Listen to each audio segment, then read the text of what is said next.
secangkir pengharapan untuk mengawali hari ini. Renungan pagi 6 Februari. Tak ada yang bilang itu mudah. 2 Timotius 4 ayat 5, tetapi kuasailah dirimu dalam segala hal. Sabarlah menderita, lakukanlah pekerjaan pemberita Injil, dan tunaikanlah tugas pelayananmu. Tidak seorang pun berkata bahwa melakukan kehendak Tuhan itu mudah. Setidaknya memang tidak mudah bagi pengkhotbah baru seperti James White. Salah satu alasannya adalah karena ia miskin. Ketika ia akan berangkat menuju ladang luas yang siap panen, ia mengenang, "Saya tidak memiliki kuda, pelana, kekang, maupun uang. Tetapi saya merasakan dorongan harus pergi. Saya telah menggunakan penghasilan musim dingin yang lalu untuk membeli pakaian yang diperlukan supaya bisa hadir di pertemuan-pertemuan yang membahas kedatangan yang kedua. Dan juga untuk membeli buku-buku serta bagan nubuatan.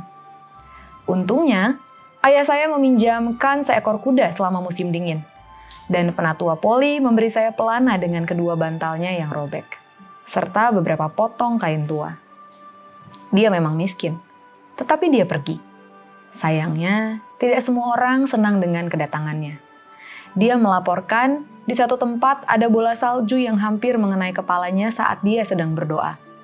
Kemudian datanglah hujan, lemparan bola salju yang lebat, disertai suara gerombolan orang yang membuatnya harus berteriak agar suaranya tetap dapat didengar. Pakaian saya dan juga Alkitab saya, kenangnya, basah kuyup karena pecahan 100 bola salju yang meleleh. Tantangannya adalah apa yang harus dilakukan. Itu bukan saatnya untuk berpikir logis, lanjutnya. Jadi saya menutup Alkitab dan mulai merenungkan kengerian hari Tuhan. Bertobatlah dan berubahlah adalah seruannya. Di akhir pertemuan hampir 100 orang berdiri untuk berdoa. Tuhan tidak pernah berkata bahwa semuanya akan mudah. Namun hanya karena jalannya sulit, tidak berarti berkat Tuhan tidak menyertai kita. James White sebagai pengkhotbah muda yang belajar untuk bertumbuh meskipun menghadapi kesulitan. Dan dalam prosesnya, ia mengembangkan pendekatan inovatif yang menyentuh hati dan pikiran orang-orang. Di satu tempat yang bising di mana ia mengalami kesulitan bahkan untuk naik mimbar, kata-kata pertama yang mereka dengar dari bibirnya adalah sebuah lagu yang nyaring dan jelas. Engkau akan melihat kedatangan Tuhanmu.